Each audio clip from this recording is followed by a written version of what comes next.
today we are going to discuss about the other characterization techniques. This is the last lectures from this particular course.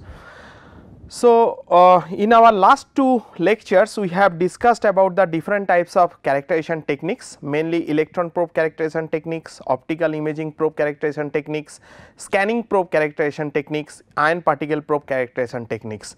In this particular lecture we are going to discuss about the photon spectroscopy probe characterization techniques and the thermodynamic characterization techniques.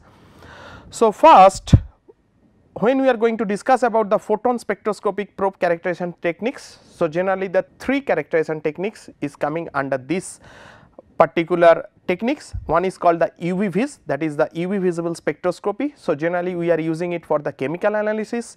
Another one is called the FS or maybe the fluorescence spectroscopy, we are using it for the elemental analysis. Another one is called the AAS, that is atomic absorption spectroscopy, that is for the chemical analysis of the materials. So, first let us know that what is UV visible spectroscopy. So, it is also known as the electronic spectroscopy. In this, the amount of light absorbed at each wavelength of UV and visible regions of electromagnetic spectrum is measured. This absorption of electromagnetic radiations by the molecules leads to molecular excitations. It is usually applied to molecules and inorganic ions in solution. Now, we are going to discuss about the Beer-Lambert law.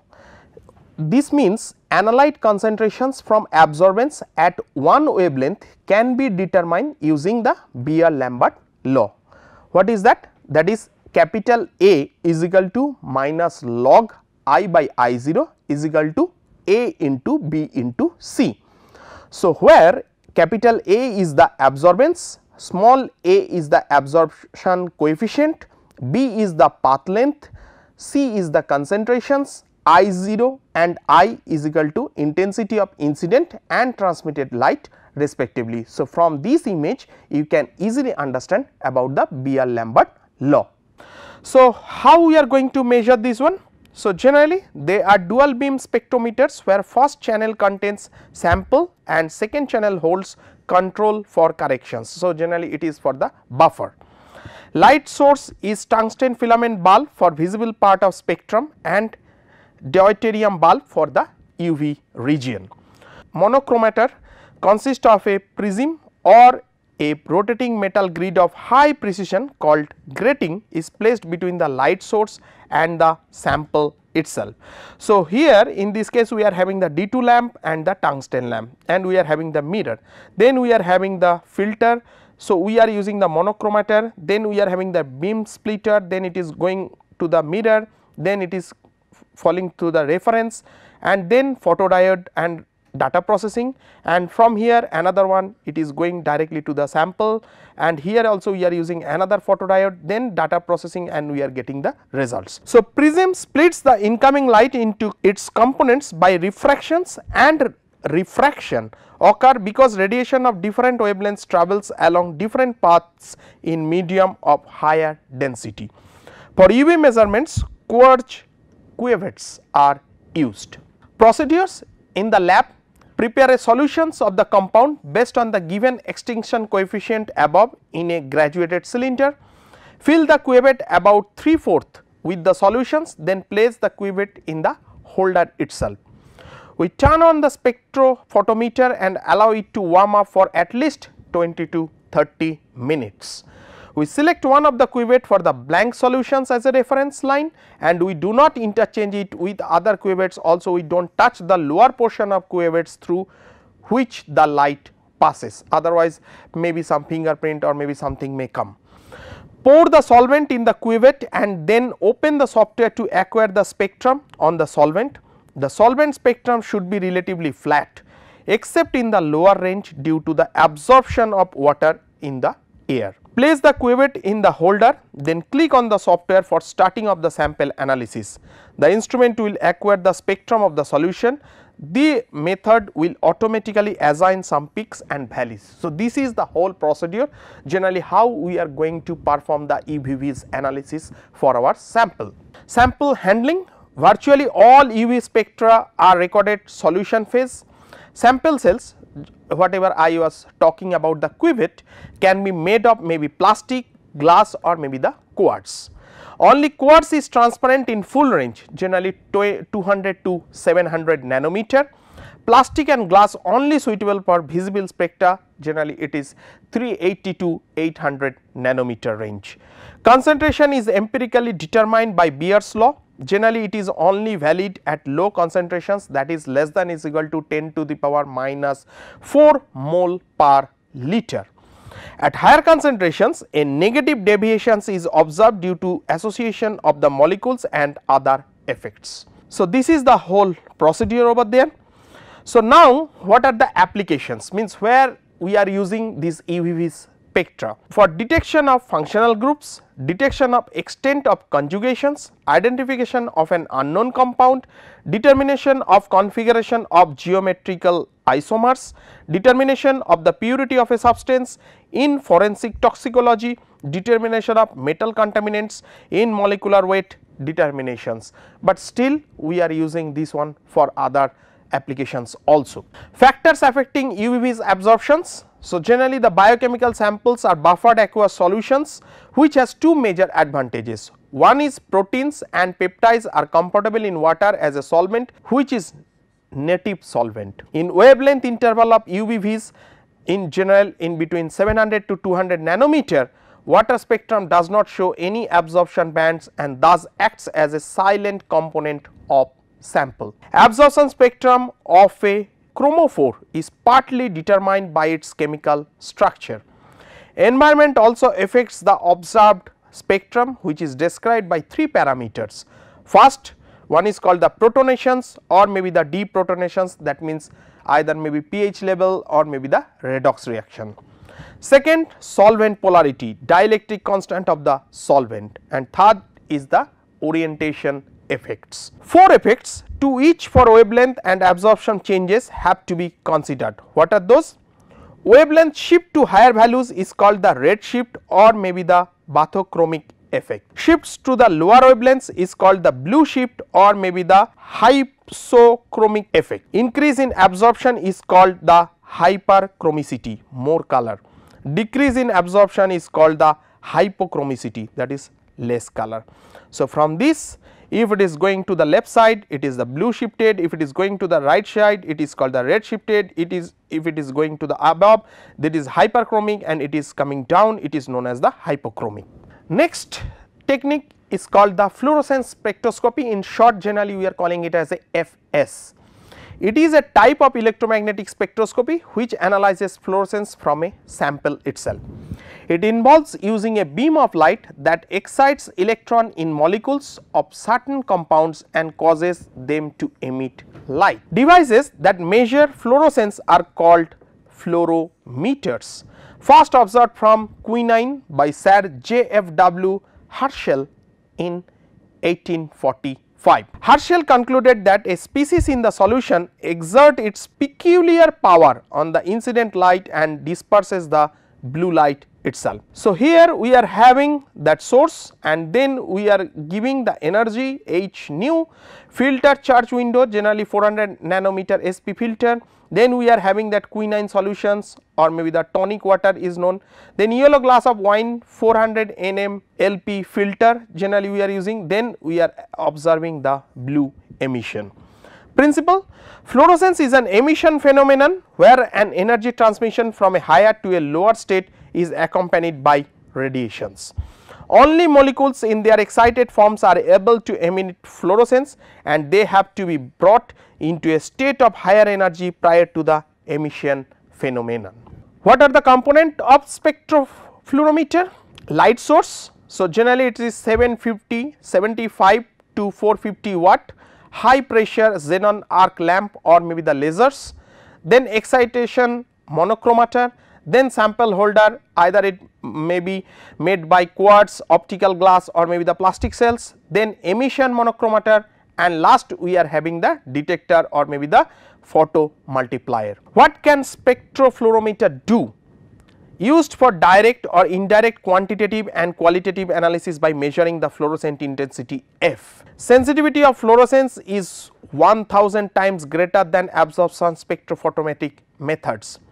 Fluorescent intensity F is depend on both intrinsic properties of compound, that is fluorescence quantum yield or maybe the phi F. F is equal to phi I0 into 1 minus e to the power epsilon b c, where I0 is the intensity of absorbed light, b is the path length of cell, epsilon is the molar absorption coefficient, c is the concentration of fluorophore. At low concentration of fluorophore, fluorescence intensity of sample is linearly proportional to concentrations. As concentration increases, a point is reached at which the intensity increases is progressively less linear and intensity eventually decrease as concentration of increase further. So, first it is rapidly increasing, after that it will become slow, then after that it is going to decrease. Factors affecting the fluorescence measurements. What are those? First one is called the quenching.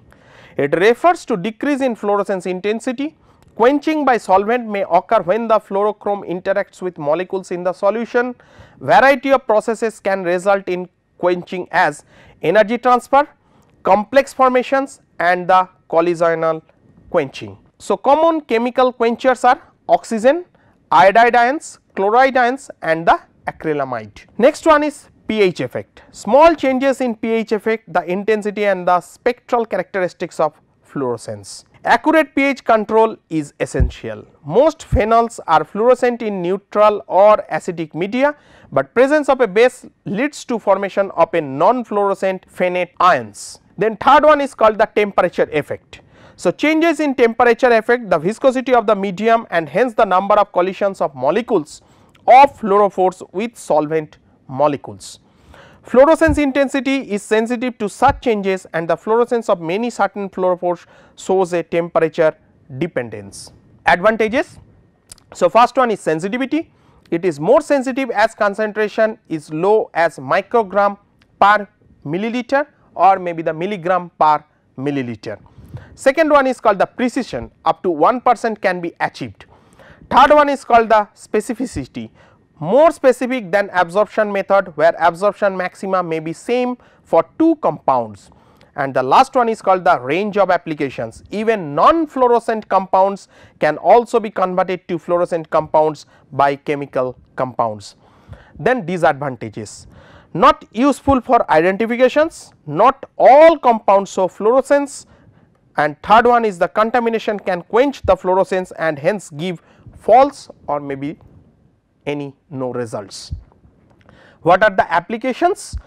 Generally it can be used for the environmental significance, to detect the environmental pollutants such as polycyclic aromatic hydrocarbons. It can be used for the analytical chemistry, to detect compounds from HPLC flow, plant pigments, steroids, proteins, naphthalols etc. can be determined at low concentrations. Biochemistry, for analysis of biological molecules like proteins. Fingerprints can be visualized with fluorescent compounds such as ninhydrin. In medicine, blood and other substances are detected by fluorescent reagents where their location was not previously known, used in differentiating malignant skin tumors from benign. Next one is called the atomic absorption spectroscopy. In short, generally we are calling it as a AAS. It is a common technique for detecting metals and metalloids in samples. It was introduced in 1995 by Walsh in Australia. It measures the concentration of metals in the sample. So, basically this is the instrumentation of atomic absorption spectrophotometer. So, we are having hollow cathode lamp and then we are having that burner. So, just we are burning the sample, then atomic absorption is taking place, then we are having the slit, then we are having the monochromator, then we are having the detector. So, this is the mixing chamber and condensate and sample flow is taking place. So, fuel gas and oxidizing gas is evolving from this particular point, and from detector directly we are getting the data into the computer itself. So, what are the principles? Techniques uses basically the principle that free atoms, gas generated in an atomizer, can absorb radiation at specific frequency. AAS quantifies the absorption of ground state atoms in the gaseous state. The atoms absorb ultraviolet or visible light and make transition to higher electronic energy levels. The analyte concentration is determined from the amount of absorption. Concentration measurements are usually determined from a working curve after calibrating the instrument with standards of known concentrations. So, generally we are having that pulse light or maybe the light source, then we are having the atomic vapor, then monochromator and the detector. This is the simplest, and this is the instrument generally what we are using for the AAS study. What are the advantages? High selectivity and sensitivity, fast and simple working, much more efficient atomizations, does not need metals separations. Of course, there are certain disadvantages also. What are those? First one is the expensive and low precision. Second is that low sample throughput. Third is the individual source lamps required for each element. Fourth is the sample must be in solutions or least volatile. What are the applications of the AAS? Identification of various organic, inorganic molecules and ions by matching their spectrum with reference spectra. Determination of even small amounts of metals like lead, mercury, calcium, magnesium, etc. In environmental remote sensing, for quantitative and qualitative analysis of drugs in pharmaceutical industry, monitoring of reaction rates like chemical kinetics. In enzyme assays, level of metals could be detected in tissue samples like aluminum in blood and copper in brain tissues. Now, we are going to discuss about the thermodynamic characterization techniques. Of course, there are some other sub techniques of this particular group. What are those? First one is called the TGA. TGA, the full form is thermal gravimetric analysis. Mass loss versus temperature generally we are getting. Next one is called the DTA, differential thermal analysis, that is reactions heat capacity we are getting. Next one is called the DSC, differential scanning calorimetry, that is reaction heat phase changes generally we are getting, and the last one is called the BET, that is Browner Emmett Taylor method, generally the surface area analysis we are doing. So, how we are doing? We are giving the heat to the samples, then change in the physical property and applied thermal analysis techniques over there. So, first we are going to do the thermal gravimetric analysis or maybe the TGA. Sometimes it is called the thermogravimetric analysis also. So, TGA measures the amount and rate of weight change of a material with respect to temperature or time in controlled environments. Processes occurring without change in mass, physical transitions cannot be studied by the TG. TGA consists of three major parts of furnace. First one is called the a microgram balance, second an auto sampler, and third one a thermocouple. The instrumentations is looks like this. So, generally we are having that heater and then we are putting our samples, then we are giving the samples a particular temperature from a minimum to maximum with a constant heating rate, or maybe sometimes it may be the rapid heating rate, or maybe sometimes it may be the discontinuous heating rate. So, what are the instrumentations? Instrument used for thermogravimetry is the thermobalance. Data recorded in form of curve known as thermogram. The furnace can raise the temperature as high as 1000 degree centigrade, which is made of quartz. Auto sampler helps to load the samples onto the microbalance.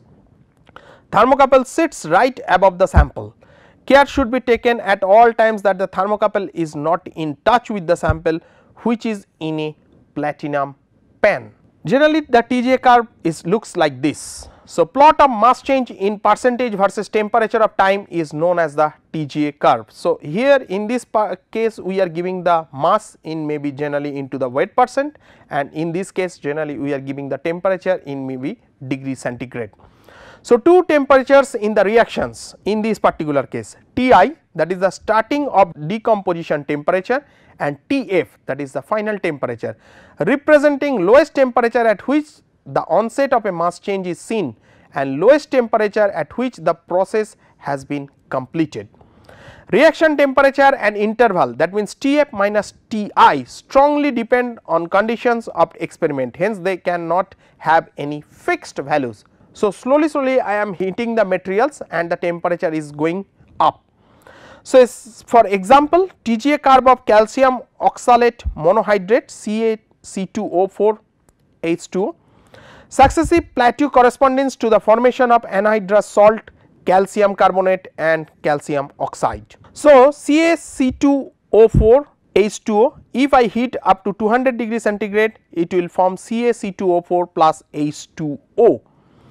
Then if I heat it up to 500 degree centigrade, then it will form the calcium carbonate plus carbon monoxide, and if we heat it up to 800 degree centigrade, it will form the calcium oxide plus the carbon dioxide. So, in this particular case you can see that the first formation is this one, then second this one, third is calcium carbonate and fourth is the calcium oxide. So, the thermogram indicates that the loss of water begins at 100 degree centigrade. So, 100 degree centigrade, after that we are not getting any H2O over there, and loss of carbon monoxide at 400 degree centigrade and carbon dioxide at 680 degree centigrade. Factors affecting the TG curve, first one is called the instrumental factors. What are those? Furnace heating rate, temperature at which compound or maybe the sample decompose depends upon heating rate. When heating rate is high, decomposition temperature is also high. Heating rate of generally 3 to 3.5 degree centigrade per minute is usually recommended for reliable and reproducible TGA. Second one is called the furnace atmosphere. Atmospheric inside furnace surrounding the sample has a profound effect on decomposition temperature of sample. Pure nitrogen gas from a cylinder passed through the furnace, which provides an inert atmospheres. Simple characteristics, generally weight of sample, small weight of sample is recommended. Using a small weight eliminates the existence of temperature gradient through the sample, and same particle size. Particle size of the sample should be small and uniform. Use of large particle or crystal may result in apparent very rapid weight loss during heating. Best practice for thermal analysis, generally removal of absorbed water by drying. Use purge gas like nitrogen or maybe the helium to remove the corrosive of gas. Use sample with narrow grain size distributions. For measurement in vacuum, sample grain size is greater than 60. Calibration can be done using Curie temperature and the standard compounds. Keep the constant heating rate, same gas atmosphere and crucible for analysis. What are the applications? Determinations of purity and thermal stability of both primary and secondary standard. Determination of the composition of complex mixture and decomposition of complex for studying the sublimation behavior of various substances. TGA is used to study the kinetics of the reaction rate constant. Used in the study of catalyst, the change in the chemical states of the catalyst may be studied by TGA techniques, that is zinc ZnCrO4, zinc and zinc chromate is used as the catalyst in the synthesis of methanol. Then next one is called the differential thermal analysis or maybe the DTA. So, DTA is a technique in which temperature between sample and thermally inert reference substance is continuously recorded as a function of temperature and time. Any transformation, that is change in specific heat or an enthalpy of transmission, can be detected by DTA. What is the DTA principle? It is a technique in which the temperature of the substance under investigations is compared with the temperature of a thermally inert material. So, sharp endothermic changes in the crystallinity of fusion. So, we are getting exotherm and endotherm, we are getting the melting temperature and broad endotherm, that is the dehydration reactions. Physical changes usually result in endothermic curves, chemical reactions are exothermic. In DTA, both test sample and inert reference material like alumina is a controlled heating or cooling programming. If 0 temperature difference between sample and reference material, then sample does not undergo any chemical or physical change. If any reaction takes place, temperature difference del T will occur between the sample and the reference material. Next one is called the components of DTA instruments. So, first the sample holder, sample and reference cell. So, in this case this is the sample cell over there and this is the sample atmosphere, we are having that furnace, we are having the cooling jacket also. So, we are putting the sample TC over here and this is the reference. So, sensors either maybe platinum or maybe the ruthenium or maybe the chromel or maybe the alumel thermocouples, one for the sample and one for the reference joined to differential temperature controller. Furnace, alumina block containing sample and reference cell. Then temperature controller, controls for temperature programs and furnace atmosphere, and last one is called the recording system. Factors affecting results in DTA. So, generally the sample weight, particle size, heating rate, atmospheric conditions and the conditions of sample packing into dishes. Factors influencing DTA curve. So, generally the heating rate, effect change in peak size and positions, suggestions use a low heating rate. Location of thermocouple, irreproducible curve, standardized thermocouple location. Atmosphere around sample, change in the curve, inert gas should be allowed to flow. Amount of sample, change in peak size and positions, standardized sample mass. Particle size of sample, irreproducible curves use small uniform particle size. Packing density, irreproducible curves, standardized packing techniques, and the sample container, change in peak, standardized container. Then what are the advantages? Instrument can be used at very high temperatures. Instruments are highly sensitive, flexibility in crucible volume or maybe the form. Characteristic transition or reaction temperatures can be accurately determined. Of course, there are certain disadvantages also. What are those? Uncertainty of heats of fusion, transition or reaction estimations is 20 to 50%. Destructive limited range of samples, time consuming, usually not qualitative. Applications: qualitative and quantitative identification of minerals, detection of any minerals in a sample. Polymeric materials, DTA useful for the characterization of polymeric materials in the light of identification of thermophysical, thermochemical, thermomechanical and thermoelastic changes of transitions. Measurement of crystalline, measurement of the mass fraction of crystalline material in semi-crystalline polymers, and the last one, analysis of biological materials. DTA curves are used to date bone remains or to study archaeological materials. Next one is called the differential scanning calorimetry or maybe the DSC. So, DSC measures the temperatures and heat flows associated with transition in materials as a function of time and temperature in a controlled atmosphere. These measurements provide quantitative and qualitative information about physical and chemical changes that involve endothermic or maybe the exothermic process or change in heat capacity. So, what is the principle? In DSC, heat flow is measured and plotted against temperature of furnace or time to get a thermogram. This is the basis of differential scanning calorimetry. Deviation observed above the baseline is called exothermic transitions and below is called the endothermic transitions. Area under peak is directly proportional to heat evolved or absorbed by the reaction, and height of curve is directly proportional to the rate of reactions. So, generally the types of DSC, one is heat flux DSC, another one is called the power compensation DSC. Heat flux DSC, sample holder, sample and reference are connected by low resistance heat flow path, aluminum or maybe the platinum pans placed on Constantan discs. Sensors, chromel or maybe the Constantan area thermocouples, differential heat flow, chromomelalumel thermocouples or maybe the sample temperature. Furnace, one block for both samples and reference cells.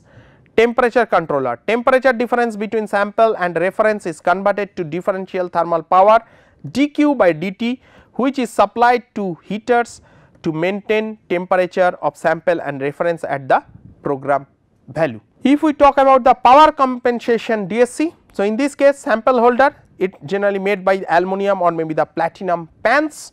Sensors, platinum resistance thermocouples separate sensors and heaters for the sample and reference. Furnace, separate blocks for sample and reference cell.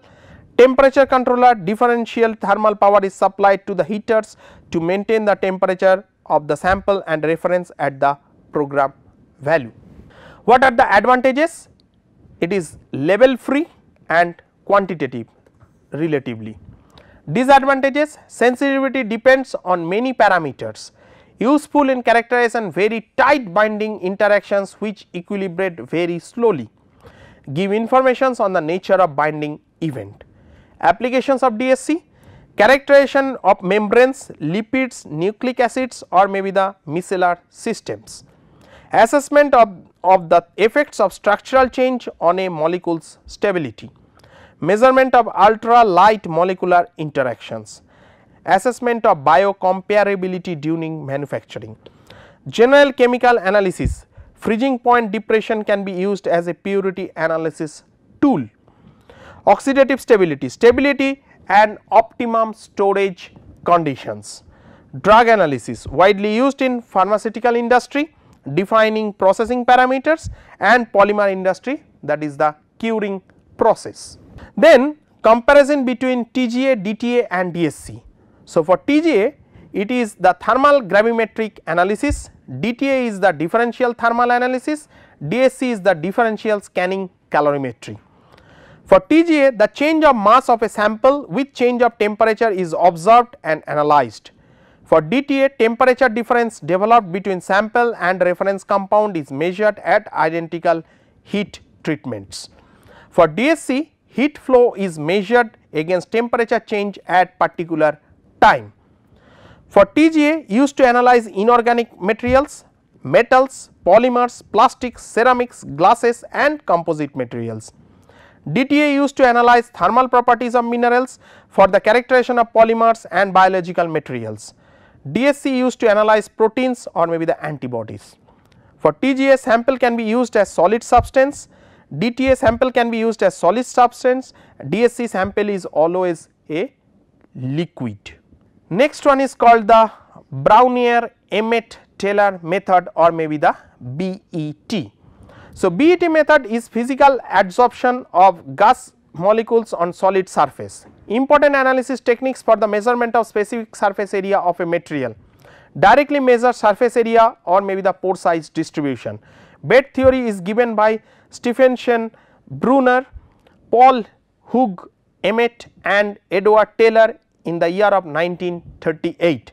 So, what is BET theory? It refers to multilayer absorptions, usually adopts non-corrosive gases like nitrogen, argon, carbon dioxide as adsorbate to determine the surface area data.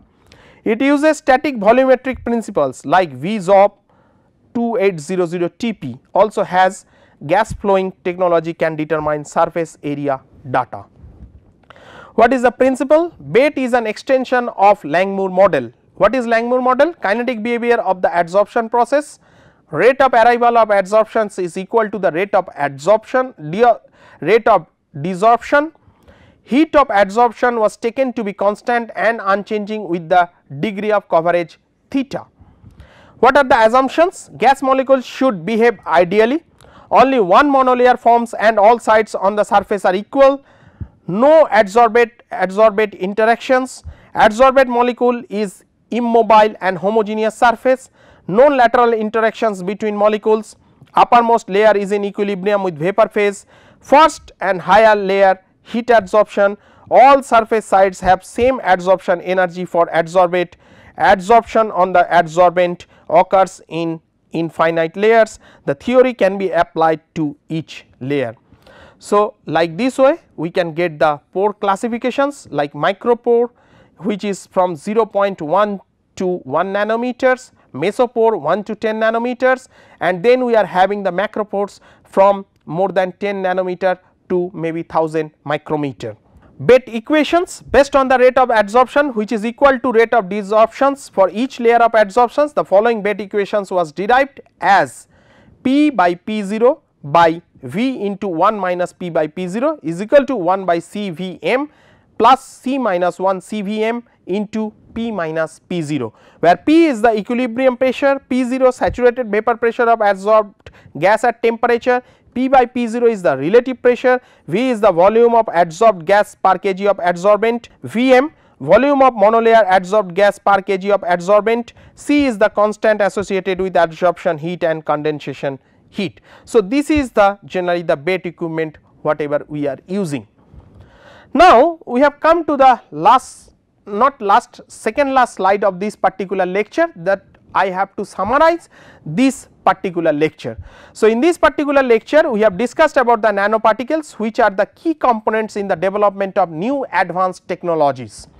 Nanomaterial characterization is necessary to establish understanding and control of nanomaterial synthesis and applications.